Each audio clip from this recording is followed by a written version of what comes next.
دم باش بینرین هیجا ام به برنامه دیروکا کردستان جاره کردن لپیشبری ونه مبری وی بحثا قرالتین لولوبی و سوباریان کربو امه دوی بشه دجی بحثا قرالتین کموهو کاشکو و موشکو بکن که ام قرالتیا کموه دست بکن و ام بنرن کاوان قرالتیان چه کرنه ام وان ناس بکن کموهو قرالتیا کردان قدیم بویه کنگی هاتی آواکرن نایزانی لی یکم جار بری زاینه ده 886 ده ناوی وان درباسی قیدان بویه.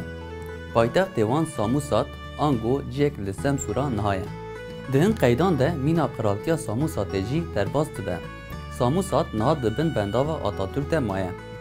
لگوری لیکولین هری داوی هاتیه تثبیت کرن که سینور کموهیان جسم سوره حتی بیره جیکه برفره بویه. لباکور وان قرالتیا ملید لباشور وان قرالتیا قارقامش و روجاوای وان جی قرالتیا گرگومه هبیه.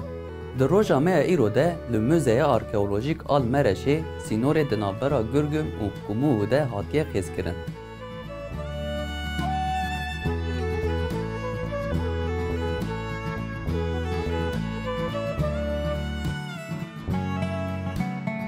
دبانه هوری و میتانیان ده جی گرتنه. پشتره تولی کنفدراسیون نایری و اورارتیان بونه. گلک جار راستی ایریشن آسوران هاتنه. دمک دبن دستلاتاریا آسور و هیتیتان ده مانه. قرالیتا کموه جی دناو اتفاق اورارتیان ده جی گرتنه.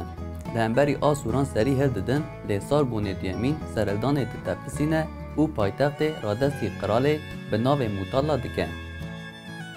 قرال موتالا جی اورارتیان را اتفاق چید که. پشتی وی سارگونه دیمین ایریش دبه سر کموه و ولات داگرد که. خلقی ور سرگن دکه و با بیلیان بجی دکه. ناوه هین قرال وانن کته زانین اون. کاتازیدو، بونداش بی، گوش پیلولومه، هاتوشیلی، گوشتاش بی و موتال. devlî împaratoriya medan bûne û piştî medan jî mîna komagene qiraltiyek li Semsûrê ji nû ve ava kirine. Qiraltiya Kaşkû li Rojhilatê Derya Reş ye. Navê wê di belgeyên Asûran de derbas dibe. Li gorî tabletan li rojavayê wan qiraltiya Mûşkî, Rojhilatê wan Urartu û di başûrê wan qiraltiya Tabal hebûne. Ji ber êrişên Asûran bi Mûşkî û Urartiyan re li dijî Asûran gelek şerên xedar dane. Qeyda derbarê wan de ya herî kevin di sedsala heştemîn de hatiye nivîsandin. Bi kîmeran re şer kirine û gelek zeîf ketine. Axa wan dibin dagirkeriya kîmeran de maye û tevahiya wan koç kirine û tevlî naîrî û Urartiyan bûne. Qiraltiya Mûşkî jî li derdora bajarê Sivas koçgiriyê ava bûye. Kralê wanê herî zêde tê zanîn Mîta ye. Ev eşîra Kurdan jî dema împaratorî an jî dewletek hêza Kurdan çêbibe tevlî bûye. Dema împarator tê çûne jî bi serê xwe jiyane. Caran ketine bin desthilatdariya Hîtit û Asûran û bi neçarî baş dane wan. Berî zayînê di navbera 114 û 1076 de ketiye bin desthilatdariya Kralê Asûran Dîklat Pilaser. Ji ber talana Kîmer û Asûran piraniya gel koçî deverên Urartiyan kirine. Li Mûşê cî bûne û navê xwe dane vî bajarê.